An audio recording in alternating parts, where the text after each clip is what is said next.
নমস্কার, গিন্নির হেসেল থেকে সবাইকে রথযাত্রার শুভেচ্ছা। আজ একটা বিশেষ দিন, আর এই বিশেষ দিনে এরকম আয়োজন করে আসলে জগন্নাথ দেবকে দেওয়া উচিত।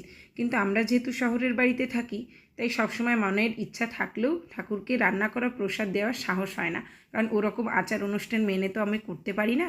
তাই নিজেদের জন্যই আয়োজনটা করলাম, ছানাদের জন্য। সোনামুগের ডালটা আমি শুকনো কলায় ভেজে সুন্দর করে সিদ্ধ করে নিয়েছি, আর নিয়েছি সবজির মধ্যে পেঁপে, আলু, মিষ্টি কুমড়া, পটল। কড়াইয়ে তেল দিয়ে গোটা গরম মশলা ফোড়ন দিয়ে সবজিগুলোকে যে ভালো করে ভেজে এখন সিদ্ধ করা সোনামুগের ডালটা দিয়ে দিলাম। ডালটা দিয়ে আরেকটু নেড়ে চেড়ে আমি অনেকক্ষণ আগেই ভিজিয়ে রেখেছি, তা ঘন্টা 3 মতো ভিজিয়ে রেখেছিলাম সাবুদানাটা। এবার সাবুদানাটা দিয়ে দিলাম।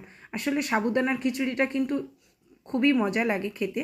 এই শুকনো করে যদি কেউ রান্না করতে চান তাহলে অবশ্যই মোটা দানার সাবুটা নেবেন। আমি মোটা দানার সাবুটা ব্যবহার করেছি। এতে জল বেশি দরকার হয় না, সবজি আর ডালের যেটুকু মোটামুটি জল ছিল ওতেই রান্নাটা হয়ে গেছে।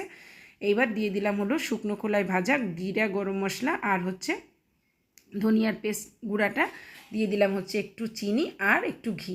5 মিনিট ঢাকা দিয়ে নামিয়ে পরিবেশন করেছিলাম আমের চাটনি দিয়ে। তো সবাইকে নমস্কার, রথযাত্রার শুভেচ্ছা।